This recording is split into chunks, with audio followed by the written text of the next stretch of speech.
성경 말씀을 보겠습니다. 말씀 보면서 예물을 드리도록 하겠습니다. 오늘은 창세기 50장 15절부터 보도록 하겠습니다. 창세기 50장 15절부터 봅니다. 요셉의 형제들이 그들의 아버지가 죽었음을 보고 말하되 요셉 혹시 우리를 미워하여 우리가 그에게 행한 모든 악을 다 갚지는 아니할까 하고 요셉의 말을 전하여 이르되 당신의 아버지가 돌아가시기 전에 명령하여 이르시기를 너희는 이같이 요셉에게 이르라 내 형들이 내게 악을 행하였을지라도 이제 바라건대 그들의 허물과 죄를 용서하라 하셨나니 당신 아버지의 하나님의 종들은 우리 죄를 이제 용서하소서 하며 요셉이 그들이 그에게 하는 말을 들을 때에 울었더라.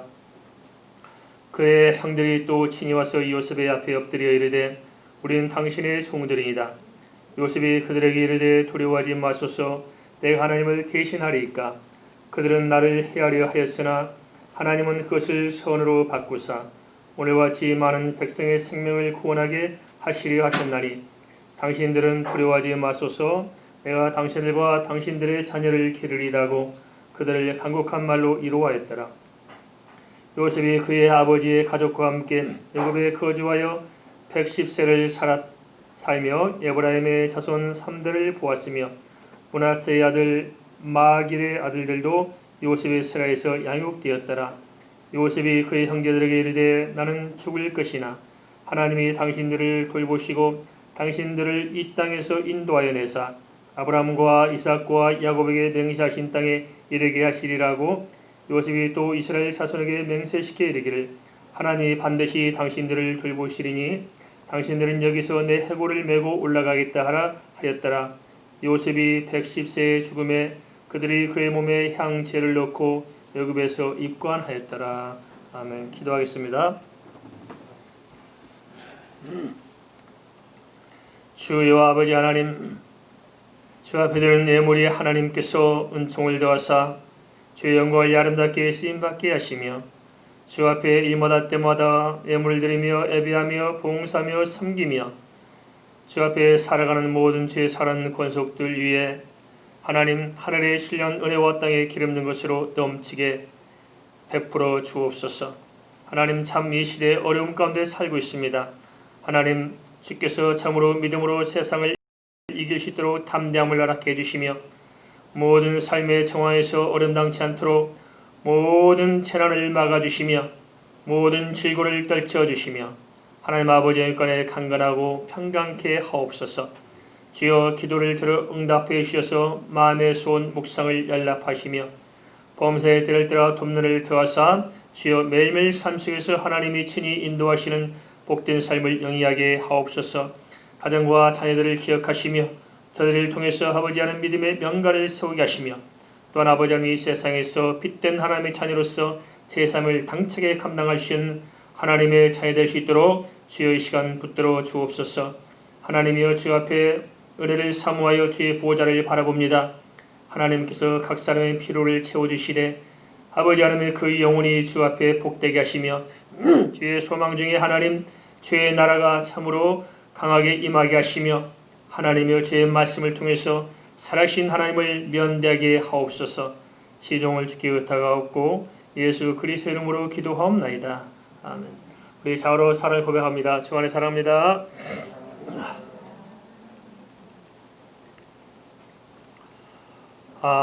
이제 오늘은 창세기 50장입니다.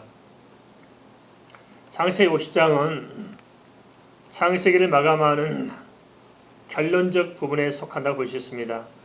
그래 우리가 이렇게 성경 말씀을 보면 말씀 자체가 하나님의 말씀이지만은 그 말씀을 이렇게 편집해서 그 하나하나 말씀의 차례를 정하는 것 역시 마찬가지로 하나님의 깊은 섭리가 있다는 사실들을 이렇게 알게 됩니다.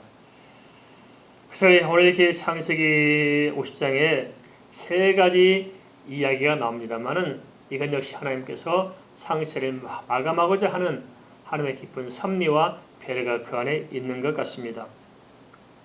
첫 번째 나오는 것은 창세기 50장 1절에서 13절 말씀인데요.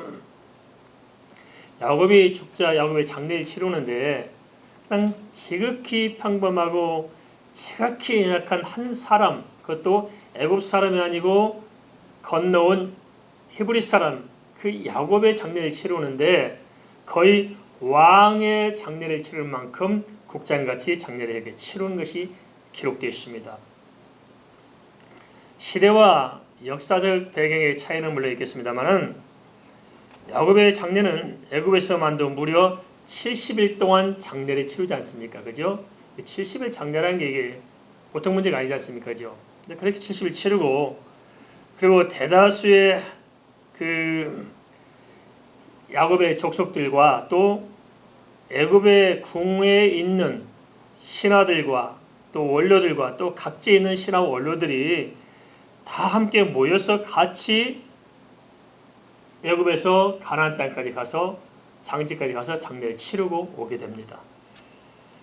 심지어 이들을 이렇게 보호해야 되기 때문에 병거와 또 기병까지 동원해서 안전하게 지키면서 이렇게 다녀오도록 합니다. 이것은 야곱으로서도 또 요셉으로서도 또 어느 누구도 이전에 상상할 수 없었을 것입니다. 이게 사람이 이렇게 계획했다면 이런 일이 있을 수 있을까요?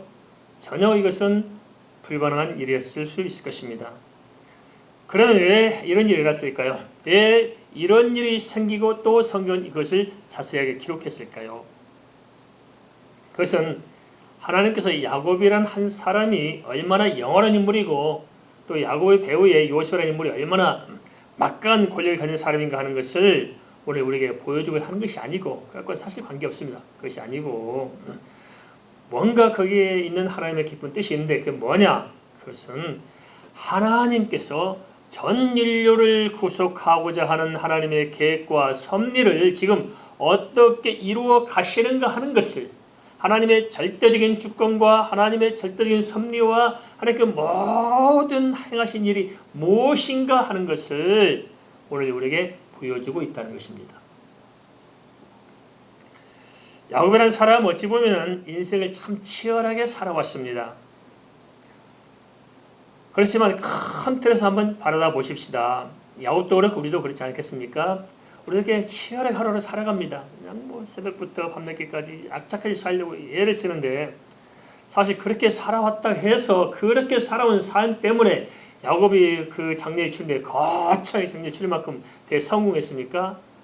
그건 아니지 않습니까? 근데 그건 뭐냐? 인간은 자기 뜻대로 자기 삶을 이렇게 치열하게 살지 모르지만 사실은 그것은 지극히 미미한 부분에 지나지 않고 큰 틀에서 하나님께서 그 모든 삶을 하나님의 궁극적인 계획에 맞춰서 이끌어가고 계시다 하는 것입니다. 그러니까 우리가 아무리 몸부림쳐도 우리가 어디 있느냐? 하나님의 틀 안에서 하나님께서 열어주는 그 모든 범주 안에서 우리가 지금 살고 있다는 것을 성경 복선에 좀 깔고 있습니다. 야곱의 전 인생과 심지어 장래에 이르기까지 결국은 인생의 방향키를 누가 지고 있느냐? 하나님께서 지고 계신다는 것입니다. 우리의 인생의 방향키를 누가 가지고 있을까요? 내가 가지고 있습니까? 하나님이 가지고 계십니까? 입으로는 그렇게 고백해도 실제는 내가 다 지고 있죠. 곡간키를 내가 지고 있어 하나님께 맡겼어요? 내가 지고 있는 겁니다. 이게 아니란 거예요. 이렇게 해봤자 이것이 결국 우리 인생이 뭐가 되느냐? 그것에 의해서 우리 인생이 달라지는 것이 아니고 그것이 하나님의 큰 틀 속에서 운행하시는 하나님의 주권적인 운행 속에 있을 때 우리 인생이 의미가 있고 가치가 있다 하는 그 사실을 성경은 그래서 우리에게 다시 말씀해주고 있다는 것입니다.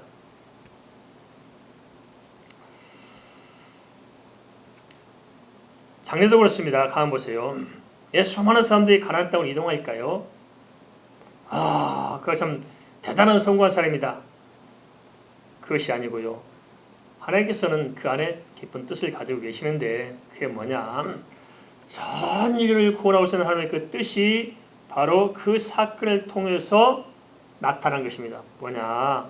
하나님의 큰 뜻은 뭐냐? 하나님께서는 장래 결국 아브라함의 언약대로 애굽에서 이스라엘 사람들이 신앙의 공동체를 세워서 애굽의 우상에 물들지 않을 만큼 성장하면은 끌고 나와서 다시 가나안 땅에 살도록 하실 것을 계획해 주셨고 말씀하셨잖아요.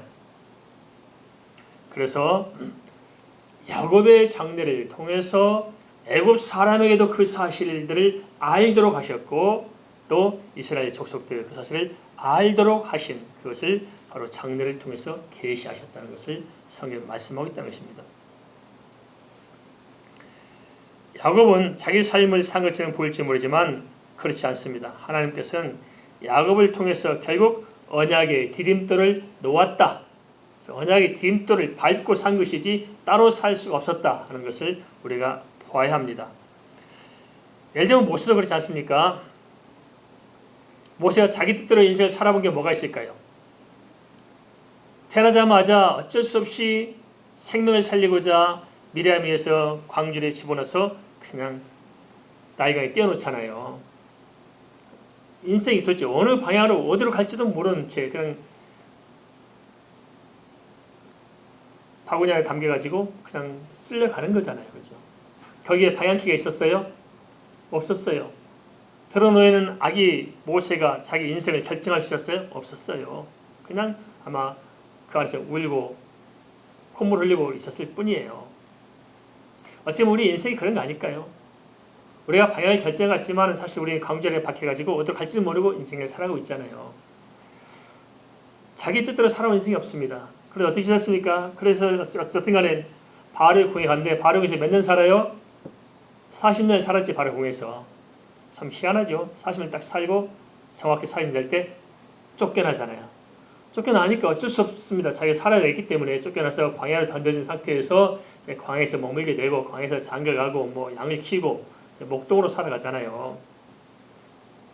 극과 극이죠. 왕자로 살다가 목동으로 사는 극적인 삶을 살게 됩니다. 그러니까 가장 밑바닥 인생에서 가장 최고 상류층의 인생까지 다 이게 모세는 포괄적으로 경험하게 됩니다. 그런데 또 그것도 희한하죠. 광야에서 딱 40년도 살아요. 근데 모세가 몇 년 쓰임 받습니까? 또 40년을 쓰임 받아요. 이게 모세의 뜻대로 되었습니까? 하나님의 계획입니까? 하나님의 계획이에요. 40년 연단받고 40년 딱 쓰임 받은 것이거든요. 그래서 하나님께서 뭘 준비하셨습니까? 모세란 한 인생이 내가 어쩔 수 없이 사는 것처럼 보일지 모르지만 하나님께서는 그 모세를 통해서 뭘 준비하셨냐? 궁극적으로 이스라엘의 출애굽을 지금 준비한 삶을 살도록 하시다는 사실들을 우리는 보게 됩니다. 우리도 그럴 것입니다. 내 뜻대로 내 인생 사는 것일지 모르고 이 세상에 내가 뭘 좀 잘 살기 위해서 뭘 좀 준비해서 악착같이 살고 새끼들 길러내게 살지만은 모든 삶이 사실상 궁극적으로 보면은 하나님께서 원대한 계획을 가지고 나를 구원하시고 영원한 천국에 이르도록 하는 하나님의 주권 속에서 지금 내가 살아가고 있다는 사실들을 우리가 알 필요가 있을 것입니다.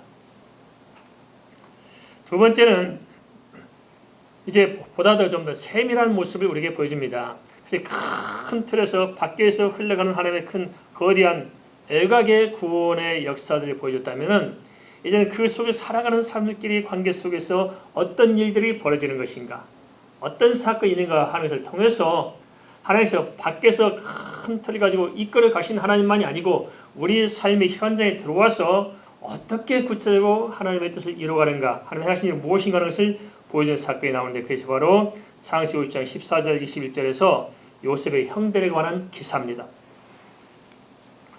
요셉의 형들은 아버지가 세상을 떠나는 순간 무슨 생각을 했을까요?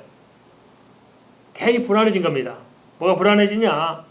아버지 야곱이 살아있을 때는 아버지가 살아계셔서 자기들을 다 이렇게 울타리 대줬기 때문에 자기 잘 살아왔는데 이제 아버지가 돌아가심으로 말미암아서 이제 요셉이 아버지 때문에 참아준 것이 많았는데 이제는 우리는 죽었다. 이제 요셉이 드디어 우리에게 원수가 뿔 날이 왔구나 싶어서 두려움에 떨고 있었다는 것입니다. 그런 상황을 모면해 보려고 요셉의 형들은 자기끼리 모여서 어떤 회의를 했겠죠. 그리고 결론을 지어냅니다. 그게 뭐냐? 요셉에게 말을 지어서 전달하기로 한 것입니다. 어떻게 말하느냐? 성경에 기록한 그대로 보면은 요셉이 와서 뭐라고 그럽니까? 아버지가 그랬다. 아버지의 명령한 말이다. 요셉이 전하라고 강하게 명령한 거니까 그도 들어야 된다. 해놓고 뭐라 했냐? 아버지 야곱이 죽을 때 우리들에게 한 말이 우리가 요셉 너에게 한 모든 악한 것들을 다 따지도 말고 묻지도 말고 덮어놓고 절대 원수감이 없도록 해라. 그렇게 신신당부했으니까 알아서 해라 이런 거예요 이제. 그래서 자기들의 그런 불안함을 아버지를 끌고 들어가서 요셉에게 어떤 족쇄를 채우고자 했던 것입니다. 그것도 그냥 한 것이 아니고 참 그렇죠. 당신의 아버지의 하나님의 종들인 우리 하나님 이름 팔아먹고 당신 팔아먹고 아버지 팔아먹고 우리는 납작 엎드린 거죠. 그죠? 그리고 뭐라 그러니까 요셉에게 우리는 이제부터는 당신의 종인이다 하고 딱 내려앉아버려요. 종이라고. 형제가 아니고 종이라는 거예요. 갑자기 형님이 나와서 난 너의 종이다 하면 어떻게 했어? 우리의 느낌이. 질 잘 살았고 난 너 종이다. 그것도 그냥 죽을까 싶어서 벌벌 떨면서 나는 종이다. 정말 살려만다고 했을 때 어떤 느낌이 들까요? 그 순간 요셉은 너무너무 슬펐을 것입니다. 이제 아버지가 세상을 떠난 마당에 이 형제들이 남아있는데 형제들이 그냥 자기 발 앞에 탁 엎드려가지고 목숨이나 구하고 있는 모습을 지켜보면서 요셉은 너무너무나 마음이 미어져서 눈물을 펑펑 쏟게 됩니다. 어떻게 해야 할까? 요셉은 고민했을 것입니다. 왜 이런 사태가 벌어지느냐?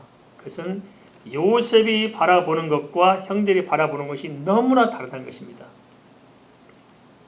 요셉은 하나님 나라의 그 큰 섭리, 그 장래를 통해서도 알 수 있듯이 하나님께서 이루시는 그 큰 섭리, 아브라함과 이삭과 그 야곱과 그 대리를 자기에 다가왔던 하나님의 그 전 역사를 구원하고자 하는 하나님의 그 놀라운 섭리, 430년 동안 가나안 땅, 애굽의 땅 가나안 땅에 들어오고자 했던 하나님의 언약을 다 깨뜨리고 있었잖아요. 요셉은.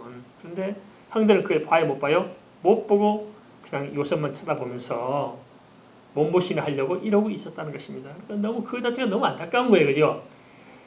형들이 그냥 목숨을 구하는 자체도 안타깝지만은 이들이 하나님을 모르는 게 너무 안타까운 거예요. 하나님의 섭리를 알아야 되는데. 그게 왜 중요하냐? 이제 이 형제들을 통해서 대대손손 자손이 번성하면서 이들이 다시 가나안 땅 돌아갈 수 있는 준비를 마치고 하는 원약을 이루어야 할 이단 사명이 있는데 이런 모습 가지고 안 되는 거예요. 이게. 이러다가 다 애굽에 동화돼 가지고 다 애굽 사람 되고 말 일이지. 이걸 생각하니까 요즘은 너무너무 안타까운 거예요. 그래서 참 사람들이 보면 이렇게 자기 좁은 소견을 살아가는 사람들 많죠. 그죠? 아, 근데 참 희한해요. 다 자기 생각에 옳다고 믿고 살아가잖아요. 다 옳다고 믿는데 가만 보면 옳지 않은 경우가 얼마나 많습니까? 옳다고 끝내 우기는 사람 있잖아요. 근데 알고 보면 다 아닌 경우가 너무나 많습니다. 그런 게 얼마나 많이 살다 보면 그죠? 그래서 어찌 해야 할 것인가? 요셉은 단순히 형들을 이루어하는 것이 문제가 아니고 내게 주어진 이 사명을 어떻게 완수해야 할 것인가 하는 것을 생각하게 되었을 것입니다. 그래서 형들을 불러서 형들 이렇게 말합니다. 19절 보니까 뭐라고 말합니까? 형님들 두려워하지 마십시오.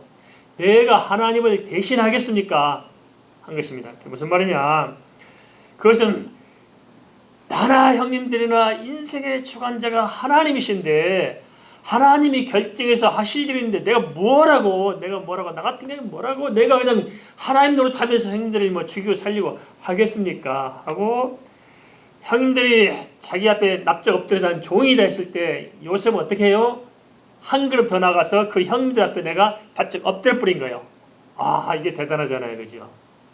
그러니까 내가 더 낮아짐으로 말미암아서 형들을 내 이에 세울 수 있는 그 어떤 영적인 통찰력, 이게 대단하지 않겠습니까? 그를 통해서 형님들을 안심하게 만듭니다. 요셉은 뭘 말하고 있습니까? 인생의 모든 주권은 하나님께 있다는 그 하나님의 절대적 신앙, 오직 우리의 모든 것은 하나님께 달려있다는 것을 지금 형님들에게 탁 신앙으로 전수하잖아요. 이게 정말 대단한 거 아니겠습니까? 그 다음에 20절 말씀에 당신들은 나를 해하려고 했지만은 하나님께서 생명을 살리려 악을 성취하셨다고 이렇게 말합니다. 그래서 가만 보세요. 요새 뭘 바라봅니까? 보자 형님들, 나를 안 팔았으면은 지금 우리 다 굶어 죽었다. 그거 아니겠습니까? 굶어 죽었다. 우리가 뭐 있겠냐. 그러니까 형님들이 뭐 좀 나를 팔았다고 해서 뭐 이런 게 아니고 사실은 하나님의 큰 틀 안에서 하나님께서 이미 계획된 일 이루기 위해서 형님들이 잠깐 실수했던 것도 이렇게 다 합력해서 아름답게 빚어가지고 이게 선하게 하셔서 오늘 이 결론에 이르는 것이다. 그러니까 형님들 하나님의 큰 섭리를 바라보자. 그건 너무너무나 미미한 거다 하고 탁 내놓습니다. 우리는 하나님의 섭리가 중요해요. 둘이 얽힌 감정이 중요해요. 우리는 끝까지 가잖아요. 죽을 때까지. 끝까지 가. 왜 그럴까요? 그 하나님의 큰 섭리를 바라보지 못하기 때문에 그렇습니다. 다 내놓으시고 하나님의 섭리를 바라보시기 바랍니다. 그래야 그렇게 차이지 않겠습니까? 세 번째 뭐냐? 21절에서 내가 당신들과 당신의 자녀들을 기르리이다. 참, 이 형들은 믿음이 없어요. 그러니까 맨날 이렇게 일상적인 매여 있는 거예요. 우리가 굶어 죽지 않을까? 요셉이 우리를 뭐 도와주지 않으면 어떡할까? 이런 생각이에요. 그게 아니다. 제발 좀 거기서 빠져나와라. 큰 걱정하지 마시고 하나님께서 하신 일을 좀 바라보자. 큰 일을 바라보라. 그걸 이야기하고 있습니다. 내일 일을 염려하지 마라. 염려하지 마라. 그 나라와 그를 구하라. 그의 무엇을 내게 더하여 주시리라. 그 형들의 좁아터진 그 소견머리 가지고 어쩜 좋을까 싶어서 탁 끌어내서 뭘 바라보게요? 하나님께 탁 맡기도록. 걱정하지 마라. 하나님께 완전히 내맡기고 살아가도록 권면하고 있다는 것을 보게 됩니다. 그리고 당신들의 자녀를 내가 기르다 함으로써 염려 없도록 손을 꽝 찍어서 책임질 때 걱정만 하고 거기서 빠져나오도록 만들어 놓습니다. 참 멋있죠? 그죠? 형들은 자기들의 안위만 걱정이 됐을 뿐이지만은 요셉은 하나님의 섬세한 인도하심을 보았던 거예요. 언제부터 봤습니까? 어릴 적 요셉이 꿈을 꾸었던 것을 통해서 알잖아요.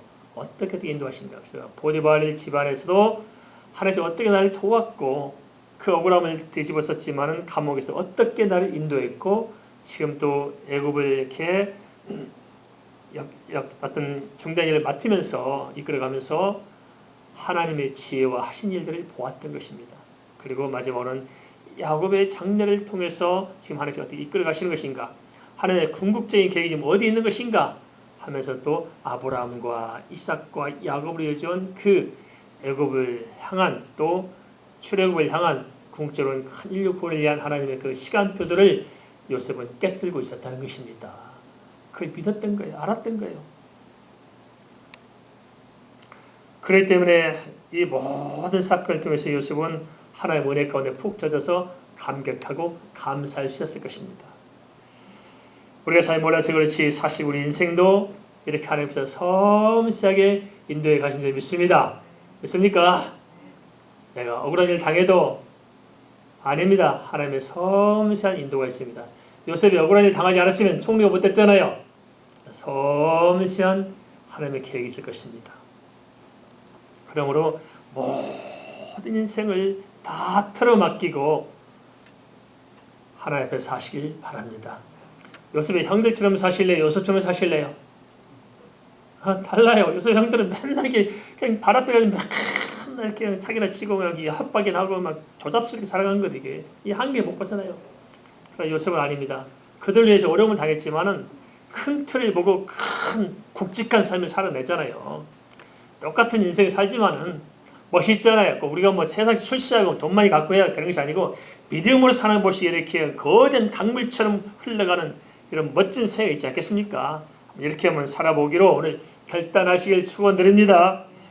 세 번째 스토리 뭐냐면은 창세기 50장 22절 26절로 요셉이 죽기 전에 남긴 당부들을 우리가 한번 살펴볼 필요가 있습니다.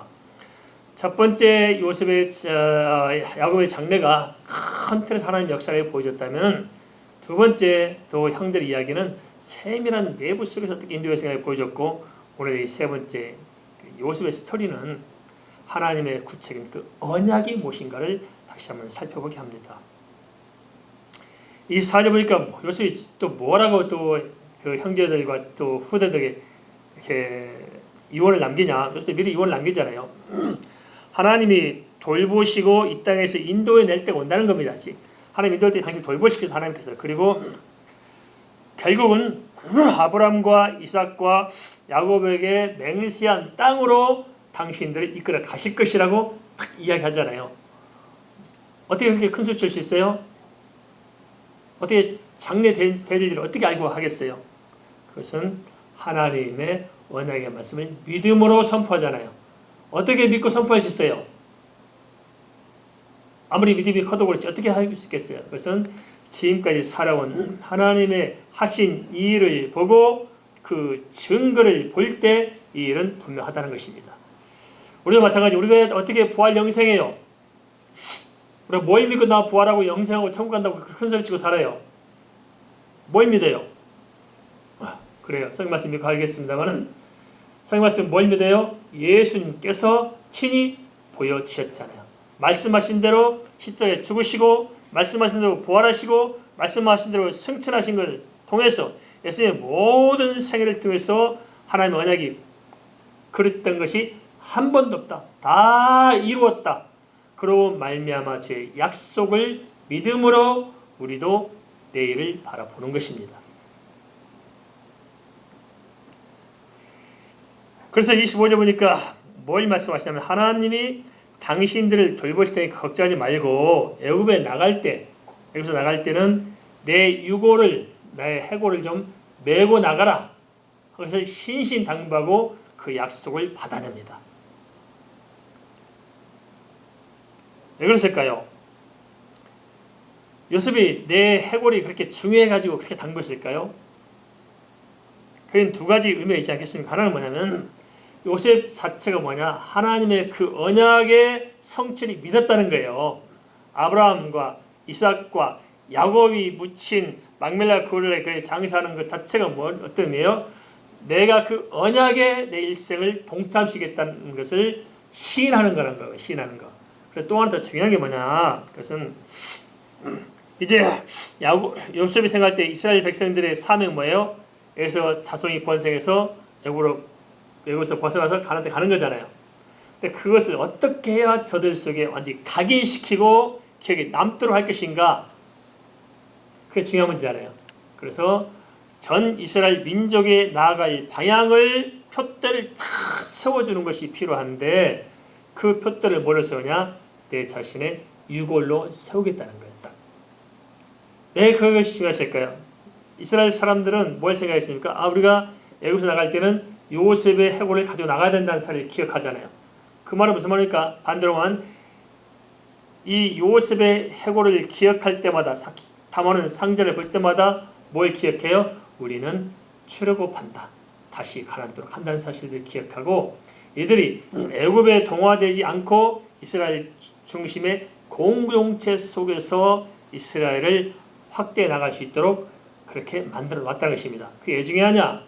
만일 그게 없이 구심점이 없고 목표 없고 방향성이 없으면은 이스라엘 사람들은 다 뿔뿔이 자칫하면 흩어져가지고 자칫하면은 하나님 중심의 신앙 공동체가 아니라, 그때 당시 애굽이 믿었던 바알 숭배며 아스타로스시며 이런 이방신에 물들고 거기에 동화되고 끝날 수 있습니다. 그래서 하나님의 공동체를 세우고, 그리고 하나님의 그 큰 역사의 흐름에 갈 수 있도록 표대를 딱 정해준 그런 역할을 했다는 것입니다.